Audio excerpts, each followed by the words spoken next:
আসার পর তিনি বলছেন যে আমরা 3 দিন যাবত কিছু খাইনি, আমরা না খেয়ে আসি, আমাদের পেটে প্রচন্ড ক্ষুধা, যদি আপনাদের কিছু থাকতো, আপনার নিকটে যদি কিছু থাকে তাহলে আমাকে একটু সাহায্য করুন, আমাকে একটু খেতে দিন। তিনার বাড়িতে 3টা খেজুর ছাড়া আর কোনো খাবার ছিল না। তখন 3টা খেজুর নিয়ে আসার পর যে খেজুরটা রেখেছে, যেহেতু 3 দিন যাবত না খেয়ে ক্ষুধা যন্ত্রণা তাদের আছে, যেহেতু 2 মেয়ে 2টা খপ করে তুলে নিয়ে খেতে শুরু করেছে 2টা খেজুর।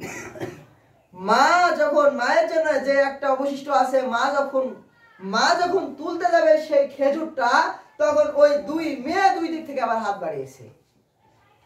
একবার চিন্তা করুন, একবার ভাবুন, হাত বাড়িয়েছে।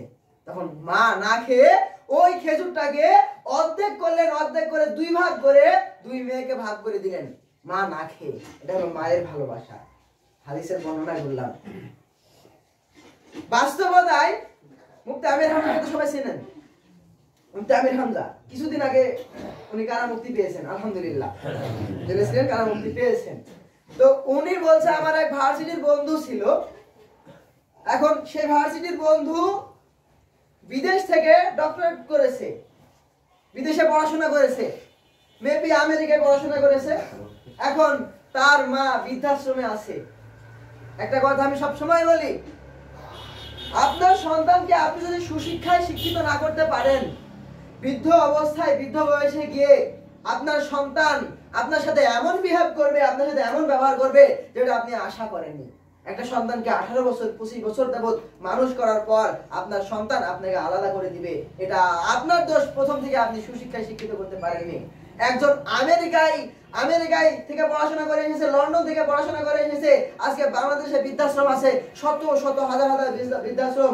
আপনি বৃদ্ধাশ্রমে গিয়ে খোঁজ নিয়ে দেখেন, যাদের মা বাবা বৃদ্ধাশ্রমে আছে তারা সবাই উচ্চ পদের লোক, বড় বড় শিক্ষিত লোক।